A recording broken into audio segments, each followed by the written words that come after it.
Big play, right in his hands, unable to come down with it. A sigh of relief, no doubt, on offense that fell harmlessly to the ground. Shaw, and they have the football and will set up shop at the 33-yard line. They told us repeatedly earlier in the week in our meetings, we need some plays from our defense here on the road early. They got one. And don't think they were above all week long pointing out to their defense that the other defense is rated higher than them. You going to let that happen, guys? Is that how we're going to play? And they responded to the challenge. Encroachment, defense. Still first down.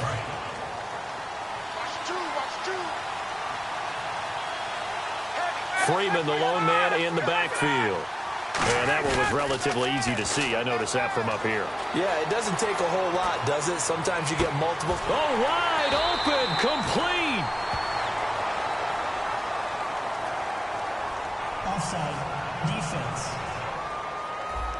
Well, they have the yards anyway, so they're going to decline the penalty.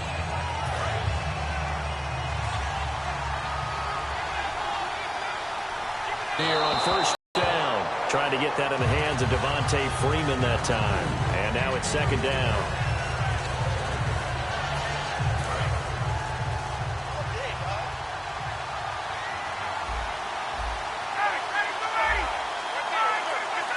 An encroachment penalty here, maybe just a mental lapse, partner. Sometimes you have to just watch the football. Make sure it's snapped before you're jumping. Defense. Still second down, and the offense needing 5 yards.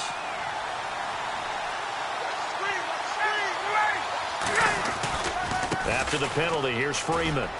And he'll get this one down to about the 17. Still a couple yards short of the first as the 3-yard gain brings up a third down. And speaking of Devontae Freeman, Charles, curious how the Patriots are going to handle he and Tevin Coleman. They've been such a good 1-2 punch this year. We know the Patriots have a good D. How do you see that battle going down? I sense that Atlanta's going to try and get the Patriots linebackers on the move because they are thumping type guys on that side of the ball. And if you're Atlanta and you use Coleman and Freeman, get them out into space, make those guys chase a little bit and try and cover them, that'll be an interesting matchup. But what I like about Devontae Freeman, the passion that he plays with, and that sets a tone for his offense. He'll just have to make sure that he's not over-amped for the game and force some errors. That's going to be caught at the 10-yard line. A good pickup there. 8 yards on the first down completion. Well, it's no secret the defenses have pretty much not been able to cover Julio Jones this season. How do the Patriots do it? I know that that's the $64,000 question. What's the answer? I think they do it in a variety of ways. I think it's going to be a combination plate that they'll throw at him. Sometimes you'll see Malcolm Butler, the #1 corner, go ahead and line up with Julio Jones. There'll be times where he won't, and they'll end up double-teaming Julio. But whoever's on that side will show him different things. They'll come up and press him. They'll back away. They'll pretend to press. They'll run with him. They'll wait at 5 yards and catch him and then try and jam him there. So many different things. Anything trying to chip away at his timing. And here comes play number 6 on this drive. They come out with 1 back and 3 tight ends.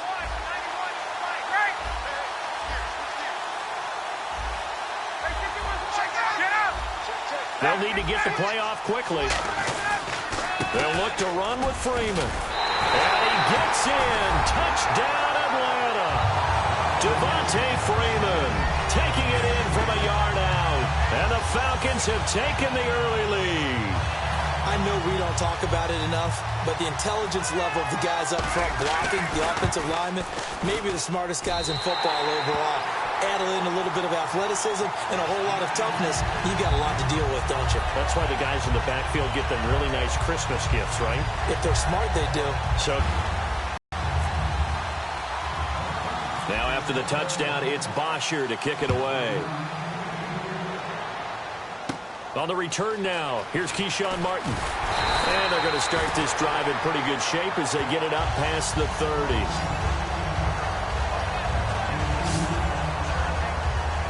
And the Patriots getting ready to go again on offense. And, Charles, you and I get a stat pack before every game. At the top of this one for the Patriots, the first note was that they're on their way to their 9th Super Bowl appearance. That is something. Most of any team. And 8 of those since 2001. Would that be accurate? That because is accurate. The first one was Super Bowl 20. That didn't go very well against the Bears. But since that time, they've become the predominant team going to Super Bowls and win. Looking for Amendola, and it's intercepted. It's Desmond Trufant. And they get the football. They'll set up shop at their own 49-yard line. So that's back-to-back drives where they've thrown an interception. Ordinarily, we look at the offense and say, what's going on with your scheme? Maybe we should look at the defense and just give them a whole lot of credit. They've got them frustrated right now. And before the Falcons take over on offense, a stat that is definitely worth mentioning. They have scored this year 540 points, tied for 8th all-time in league history. But my question to you, if you had to pick one key for this offense to be successful against New England, what do you think that would be? Offensive line. And I know that's not a very sexy thing to talk about, but the rebuild of the Falcons' offensive line over the last 2 to 3 seasons has put them in the position. Alongside Charles Davis, Brandon Gaudin, it's the Falcons in possession to begin quarter number 2. They're staring up at a 3rd and 9 to start it out. And the offense looking to pick up the first down after the second down incompletion. An extra corner on the field for New England here on 3rd down. Yeah, another DB. He's going to go for a big play downfield. And incomplete. The contact made the ball roam free and brings up 4th down. On every offensive coordinator, every play caller sheet, they have about 5 or 6 plays per game that they call shot plays or big plays, and you don't get many opportunities to dial them up, and they just did, and they drop it with a great chance to make a big play. That's going to hurt. Boy, a call like this, certainly tougher to make in a Super Bowl, but they'll go for it on 4th down. Here's Ryan to throw. And that's caught by Tammy. 20. A big play that time on the catch and run. 37 yards. And they pick up the first down on a 4th down play. I don't know if the defense relaxed because they thought maybe they'd stopped them on 3rd down, or if they just didn't protect the sticks very well. But, boy, that's a big-time pickup right there. Freeman, the lone man in the backfield. Now a play fake here on 1st down. He's going to flip that out to the flat. It's complete. And he couldn't quite get there. Tackled down at the 1. It's a good gain of 11. Sets him up 1st and goal. Looked like the defense put pretty good pressure on him, but he's able to flush out to his right to try and evade people. On the run, had to get on his horse. Still accurately throws a nice pass for a 1st down. A fake to Freeman. Now it's Ryan. And this is caught for a Falcon touchdown. Jacob Tammy, a 1-yard touchdown reception. And I know from past experience, when offenses do that, a lot of times the defense guys are screaming at them, run the ball, run the ball. The offense doesn't really care. They got 6 points. And it's good to make it 14-0.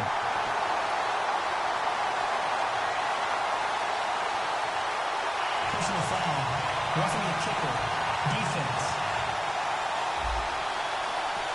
Uh-oh, flag comes out here. This is going to be roughing the kicker. When you're going back there on the kick block, and you've got to go to the right point. That didn't happen. Ran into the kicker. The penalty flag had to come out. Now after the touchdown, it's Bosher to kick it away. This is fielded at the goal line. And he'll take it back to about the 19-yard line.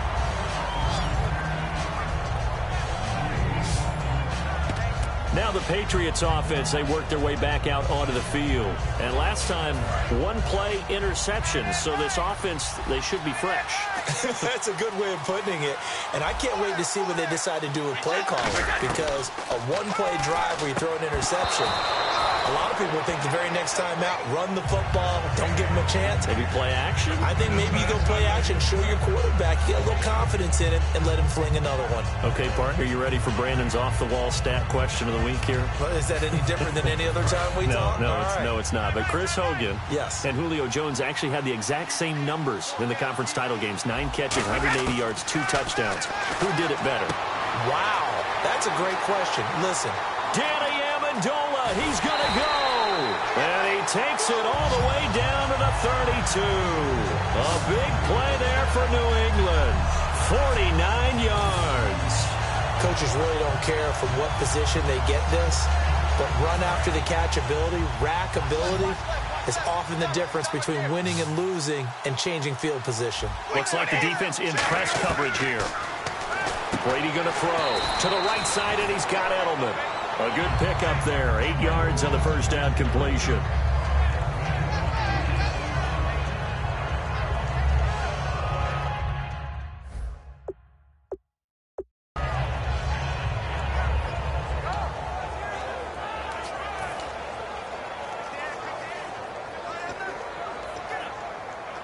Offensive.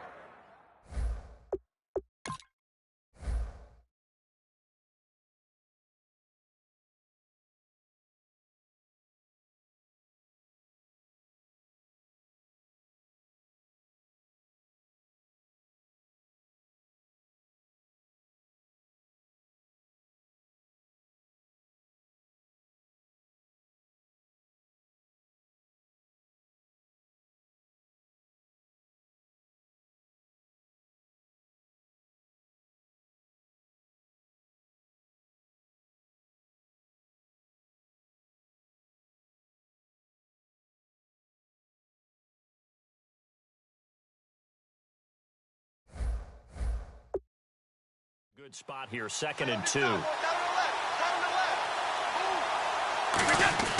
Again, it's Brady.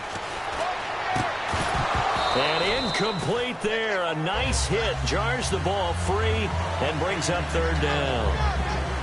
Timing's crucial in any route thrown, but when you throw an out, so many things are going through the mind of the receiver. Catching the ball, timing it up with the quarterback.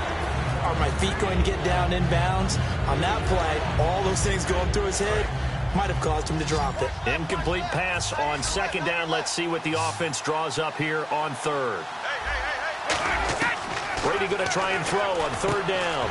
And he's got an open man. It's Gronkowski. A good pickup there at 22. And I put my first tally mark next to the Brady to Gronk counter here.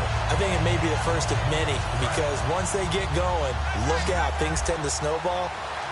Tom Brady trusts Gronk as much as any receiver I think he's thrown to in his career, and it's evident. And this is caught. Touchdown, Patriots. Rob Gronkowski, a 2-yard touchdown grab. And the Patriots have cut it back within a score. And he's such a talented tight end, just creates nightmarish-type matchups on the other side. He's so good that when we say tight end, we're almost damning him with faint praise, aren't we? Because he can do it all. He's as good as any receiver in the NFL. Well, that's the deal. He's a wide receiver, just in a bigger body. Bigger body, a matchup nightmare, and who's going to cover it? When I sit in the film session, I just look at the coach and say, really?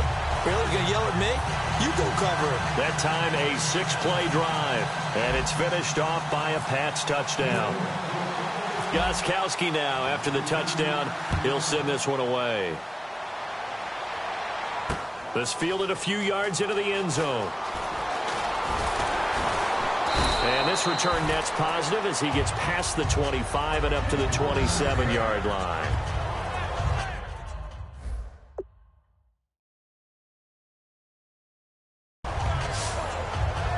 Here comes the Falcon offense now as they get set to take over here. And they were able to punch it in the end zone last time. They'll be looking to do that again.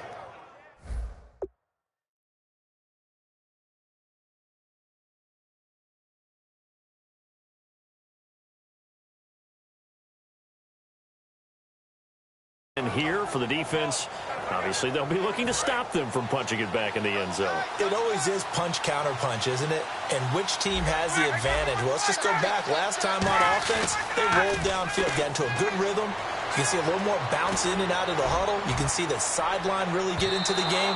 So defensively, you're thinking to yourself, how do we take that away from them? How do we get the advantage back? Let's see what they come up with. I think pressure is always the first way to go. You love pressure. I love it. We'll see if they dial it up this drive.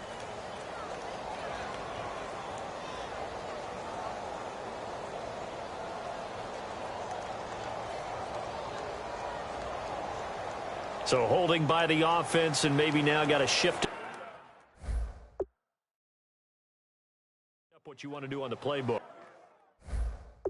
Yeah, definitely. Change what you're doing in the playbook, but boy, the advantage shifts to the guys on defense, doesn't it? Longer yardage situations, they often become bolder. Off the play fake to Freeman. It's Ryan. He'll buy some time right. They got his man complete. And they finally take him down, but not before he reaches the 43. A nice job there, Charles. They picked up the blitz, were able to complete the pass. That had the total feel of a quarterback in control. Red blitz, got him into the right protection scheme, so he doesn't get hit back there. He's got a chance to step up with supreme confidence and deliver it downfield for a nice completion. And he's going to go out of bounds. He takes this one down shy of the 20. And a nice gain of 21 yards. Partner, it's a lot of fun watching the NFL now, isn't it? Because when the big fella runs routes, it used to be when we were kids, he'd run about 3 different routes, and that was it. Now he can run anything and catch the balls we just saw there.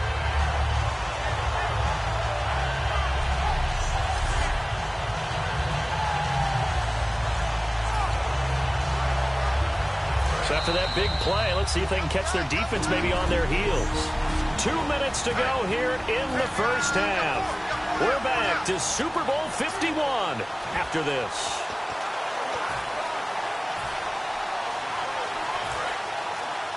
A reminder, coming up at the intermission, we'll get highlights of this Super Bowl from Larry Ridley and the crew in Orlando with our EA Sports halftime report. And this is incomplete.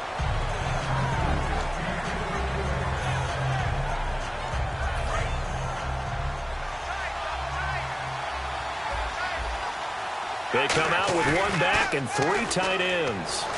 Sliding out of the pocket. And the hit jarred it loose. It's incomplete. The Pro Bowl wideout Julio Jones is intended receiver. And it'll bring up 3rd down. Everything looked right on that play except the conclusion. He dropped it, an in route, going into a little bit of traffic.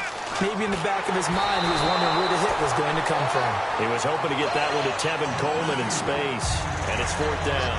Putting pressure on the guy throwing the football is always good, but when you can couple that with contact on him that leads to an incompletion, as we just saw there, that's winning football. The 3 straight incompletions, they don't care. That hasn't dissuaded them. They're going to go for it on 4th. 4th down. Here's Ryan. Oh, it's dropped. He couldn't hang on. That would have been a big interception. Instead, they'll have a chance to get 3. Well, something that was lost in the shuffle, to switch gears for a second, in the Super Bowl talk is the Pro Bowl. Wasn't in Hawaii and Orlando this past weekend, and I know you enjoyed watching the skills challenges. I certainly did, and the City Beautiful had a great time. Think about those skill challenges now. OBJ wins the drone drop from 125 feet. He catches it and wins that one. Philip Rivers warms up for the quarterback competition in cowboy boots. Ends up winning that in regular gear. And then finally, the dodgeball. AFC, NFC. NFC had 5 or 6 guys at the end. AFC had 1 guy, T.Y. Hilton. Yeah. Now, he's used to running pass patterns against a lot of guys and beating them, but in this case, they finally got him. Zeke Elliott took him out in the end.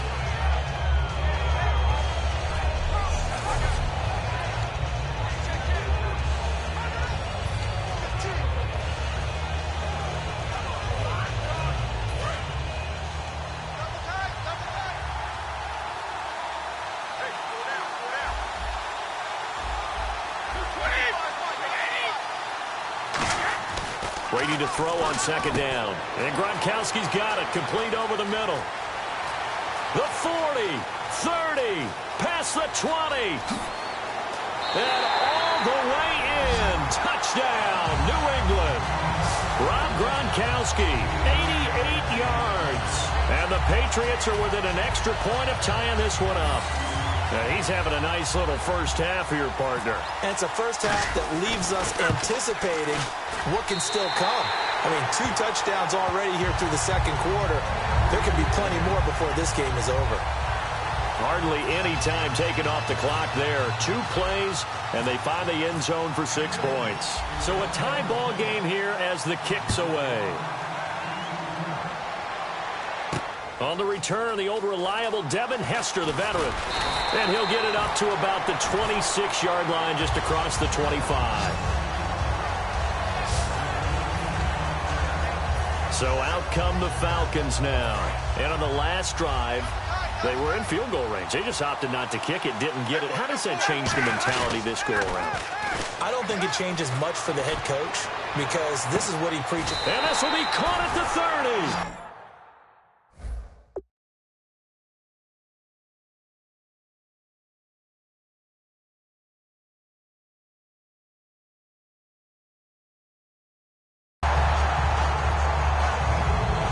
So the defense blitzed. A nice job picking that up, completing the pass. And how in sync was the quarterback in his center on that play? They saw the blitz, made the appropriate calls, got the line engaged because now they know there are going to be extra guys coming at the quarterback.